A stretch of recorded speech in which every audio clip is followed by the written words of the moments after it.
السلام عليكم ورحمة الله وبركاته. ازيكم يا حبايب قلبي؟ عاملين ايه؟ يا رب تكونوا بخير. وحشيني والله كتير يا حبايبي. طبعا النهاردة حبيت اشارك معكم يومنا العادي اهو. هنعمل فطار. هنفطر دلوقتي وتعالوا افطروا بقى معانا.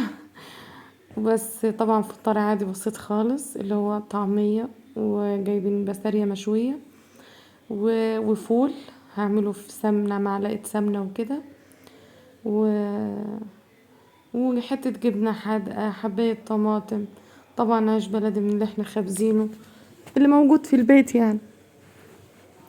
طبعا تعرفين الفطار ده بيلم اي حاجة يعني.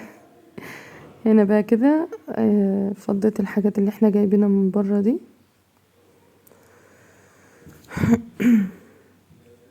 وبالنسبة كده ان شاء الله على الغدا هنعمل هوريكم دلوقتي. بس هنفطر بقى. هنا الفول ده انا بوريكم، هاخده دلوقتي افضيه في الطبق. وهنا بقى جهزت الصينية فيها فول وطماطم ومخلل وطعمية وجبنة حادقة وعيش. هنفطر بقى ونعمل حاجة نشربها. هنا ده لبن ودي مية. طبعا كده عرفت احنا هنعمل ايه.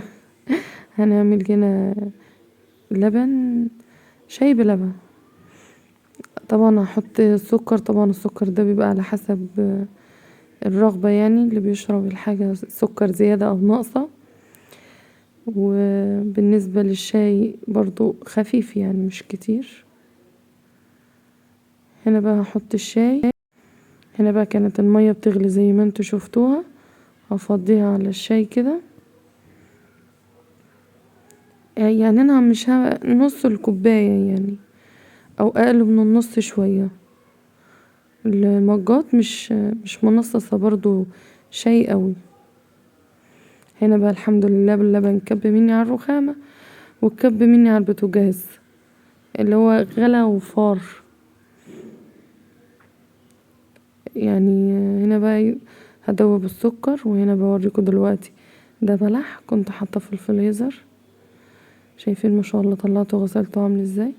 كده بقى خلاص شربنا الشاي. وبعدها يجي ساعتين كده فقلنا بقى نعمل الغدا مع بعض. هنا معايا كام حباية من البطاطس وواحدة تاني 2 بدنجان وفلفل. طبعا قلت الحاجات دي مع بعض ضيقة كده عرفتوا احنا هنعمل ايه. يا حبايب قلبي، احنا اي حد دلوقتي بيجيب الخضار من السوق اللي بيقضيه الاسبوع، فطبيعي بنجيب في الخضار البطاطس والبدنجان والفلفل. فطبعا محتارة تعملي ايه على الغدا. اسهل من كده مش هتلاقي يعني. ومش هتكملي ربع ساعة بالكتير او نص ساعة هتكوني بتاكلي منها كمان. طبعا هي سهلة، بتقشريها وبتحطي كله مرة واحدة. بتقلي الحاجات دي وبتحطيها مع بعضيها.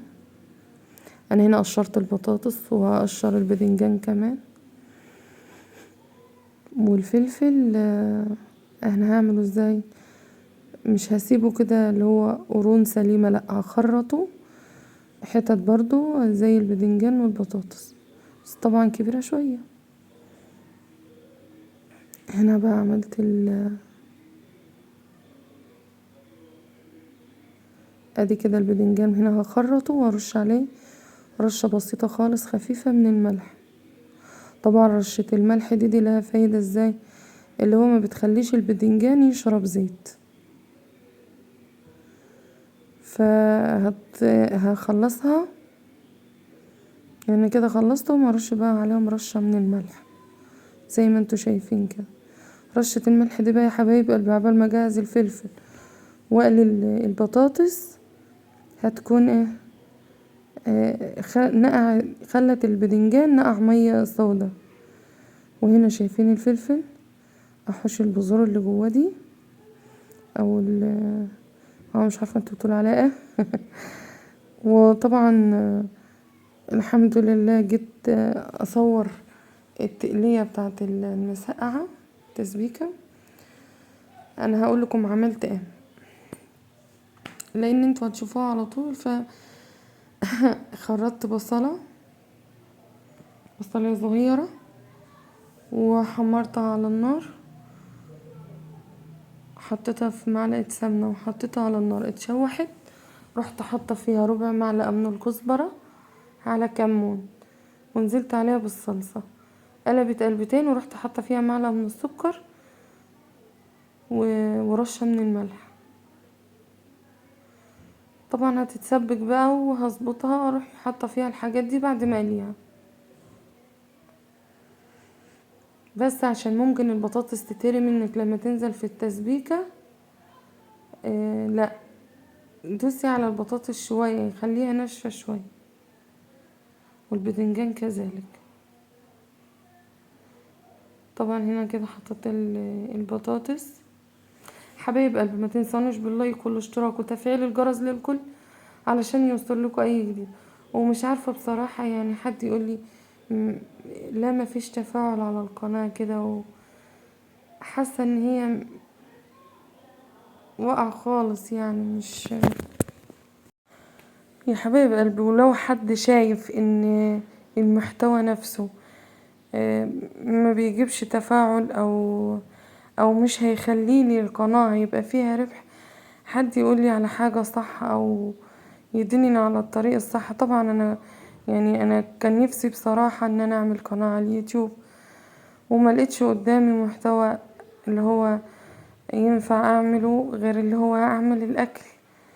طبعا والاكل ده انا شايفة ان في قنوات ما شاء الله، ربنا يوسع عليهم يا رب ويزيدهم كمان، بيقدروا اللي هما يعني وصفات جديد كل يوم وفي تغيير. انا بصراحة ما اكدبش عليكم، انا بصور الاكل بتاعنا اليومي عادي خالص، اللي هو في الطبيعة، مش بعمل حاجة علشان التصوير او علشان القناة.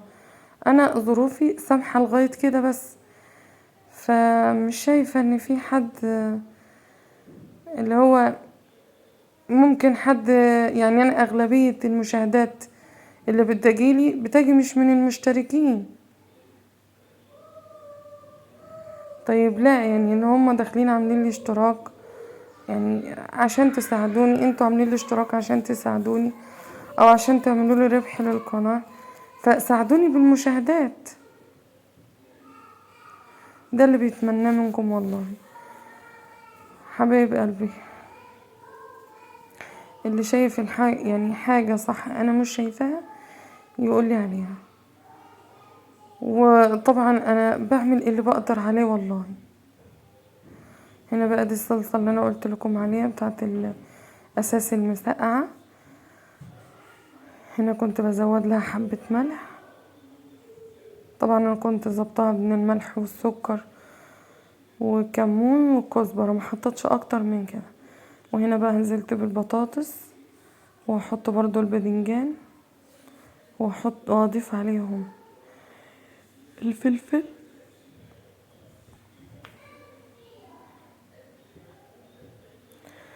حبايب قلبي، والله انا يعني لو شايفة او ان انا هقدر اجهز نفسي المحتوى غير كده والله كنت عملت، بس انا بجد صدقوني، انا طبعا الواحد بيمشي على قده الحمد لله، يعني لا يكلف الله نفسا الا وسعها، فانا ما اقدرش اعمل وصفات واكلات وكل يوم جديد وتغيير وبتاع. انا الحمد لله هي دي مقدرتي يعني، فبتمنى منكم ان انتوا تساعدوني بالمشاهدات بتاعتكم والتفاعل على القناة. يا رب الفيديو ينال اعجابكم،